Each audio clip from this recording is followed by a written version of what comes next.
എവിടെ ഇത്? ചോക്കോബാറേ, എനിക്ക് പേരങ്ങോട്ട് ചാക്കോ മാഷ്. ഞാനേ കുറ്റിയടിക്കാൻ വേണ്ടി വന്നായിരുന്നു. ഈ സമയത്ത് തന്നെ നീ കുറ്റിയടിക്കാൻ വരണം. നമ്മേ ഈ സമയത്ത് നീ ഇപ്പൊ ഇങ്ങോട്ട് ഇറങ്ങണ്ട. ഇരുട്ട് വീഴുമ്പോ നിന്നെ ഞാൻ വീട്ടിലെത്തിച്ചോളാം. കൂടെ കല്യാണം എന്ന് പറഞ്ഞില്ലേ? അതിന് 12 മണിക്ക് വന്നേക്കുന്നത്. അപ്പൊ അളവെടുക്കാൻ വേണ്ടി പന്തലല്ല, മുല്ലപ്പന്തൽ വേണോ ഇവിടെ ഉണ്ടാൻ. അത് പറഞ്ഞു. മുല്ലപ്പന്തല് 2500 പേര് സീറ്റ് എന്നൊക്കെ എന്നോട് പറഞ്ഞായിരുന്നു. അങ്ങനെ നിസ്സാരപ്പെട്ടൊരു കല്യാണമല്ല ഈ വീട്ടിൽ നടക്കാൻ പോകുന്നത്.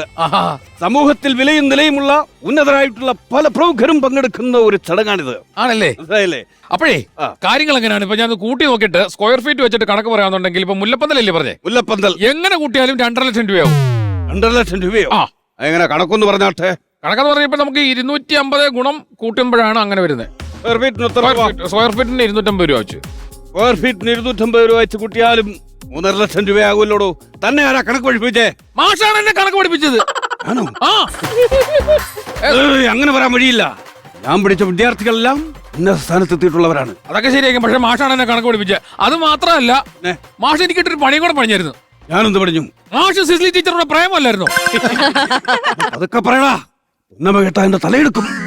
സിസ്ലി ടീച്ചറിന് സാർ എഴുതുന്ന പ്രേമലേഖനം മൊത്തം കൊണ്ടുവരുന്നത് ഞാനായിരുന്നു. അതൊന്നും മറക്കരുത് സാറ്. ഇത്രയൊക്കെ ചെയ്ത എന്നെ 1 വർഷം സാർ തോപ്പിച്ചു. എന്തിനായിരുന്നു മാഷെ? എന്തിനായിരുന്നു എന്നെ തോപ്പിച്ചത്? എന്റെ 1 വർഷം എന്തിനു കളഞ്ഞു? നിന്റെ സേവനം എനിക്ക് 1 വർഷത്തെ കൂടി ആവശ്യമുണ്ടായിരുന്നു. അതുകൊണ്ടാണ് നിന്നെ തോപ്പിച്ചത്.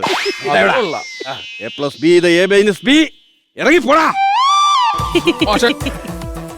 ഞാൻ ഇതെടുത്തോട്ടെ മാഷെ? എന്തിന്? എന്തായാലും മാഷ് ഇത് കളഞ്ഞില്ലേ മാഷെ? ഇത് ഞാൻ എടുത്തോട്ടെ? ഇത് നീയല്ല എടുക്കേണ്ടത്. നിന്റെ തന്തയായിരുന്നു ഒന്ന് എടുക്കേണ്ടത്.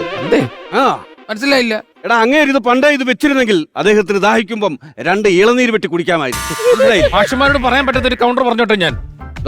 രാത്രി 2:30 മണിക്ക് ആരെങ്കിലും തെങ്ങ് വെക്കാൻ നടക്കും മാഷേ?